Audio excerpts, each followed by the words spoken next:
Hello বন্ধুরা, তোমরা সবাই কেমন আছো? আশা করছি ভালোই আছো। কালী পুজোতে নিশ্চয়ই সবাই খুব আনন্দ করছো। দেখো, আমি আমার শাশুড়িমাকে নিয়ে মেকআপ করাতে বসে গেছিলাম, তারপরে আমিও একটুখানি মেকআপ করে নিচ্ছিলাম।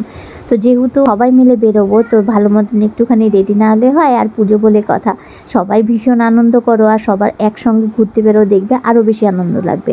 তো আমরা প্রথমে যে মণ্ডপে গেছিলাম সেখানে লোডশেডিং ছিল, এত ভিড়, যেই কারণে মন্দিরের ভেতরেই প্রবেশ করতে পারিনি। দেখো, অন্ধকারে কিছুই দেখা যাচ্ছিল না। তারপরে আবার আমরা রাস্তা ধরলাম যে না, আবার একটু হেঁটে হেঁটে বা যেই জায়গায় যাবো ভাবছিলাম বড় পুজো হচ্ছে ওখানের দিকে রওনা দিলাম। তো রাস্তাঘাটে প্রচণ্ড ভিড় ছিল। আমার শ্বশুরমশাই আমার মেয়েকে ধরে ধরে যাচ্ছে। আর দেখো, রাস্তার পাশেই একটা সুন্দর ছোটো মোটো প্যান্ডেল করেছিল।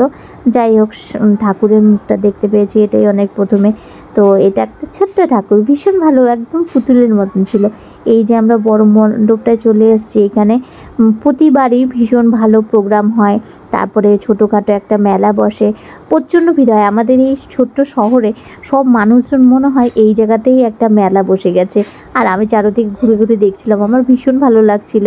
তো আমার ভিডিওটা পছন্দ হলে অবশ্যই একটা লাইক, শেয়ার, কমেন্টস করে দিবে, আর ফলো তো অবশ্যই করবে। Thank you.